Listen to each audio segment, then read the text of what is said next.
So a few days ago, before the World Economic Forum conference started in Davos this year, we talked about the agenda on the table for the conference. One of the things was Disease X. It was basically an exercise to prepare for a potential future disease or virus that will be 20 times worse than the China virus. The problem with that was that they brought all the experts, all the scientists, and all the people who basically shut down all the criticism from the external medical experts, right? Headed by Tedros. Of course, Tedros is around because he's the head of the World Health Organization. Yeah, of course. Makes sense. But we discovered, which is, again, this is something obvious, why they're doing this. Why they actually managed to get so much media attention. Instead of actually downplaying it, they allowed the media to talk about it. They wanted us to know. It's because it's not really just about preparing for a future pandemic. There are two reasons.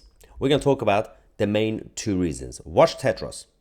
After we started putting a placeholder, the first that came was in the disease X is COVID. So we have experience now, and we are preparing based on that experience. A lot of assessment has been done by independent panels and experts. And based on the recommendation, many initiatives we have already started many initiatives. And then the other key in order to have better prepared and to address the disease X is the pandemic agreement. The pandemic agreement can bring all the experience, all the challenges that we have faced and all the solutions into one. And that agreement can help us to prepare for the future in a better way, because this is about a common enemy. And without a shared response, starting from the preparedness, we will face the same problem as COVID.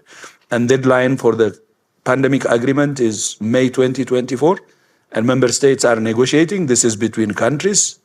And I hope they will deliver this pandemic agreement by that time, on the deadline. Interesting. So, obviously, on paper, they said it's just an exercise to prepare for future potential pandemics. Fair enough. We get it. Cool. Second main reason is on paper, as he said it himself, is to push for his pandemic treaty. That's the main reason, right? It's to lobby, again, all the powerful people, influential people who are in Davos right now. It's not just about presidents or prime ministers, or all the other senior advisors, and from the health departments and everything else. There's a third reason.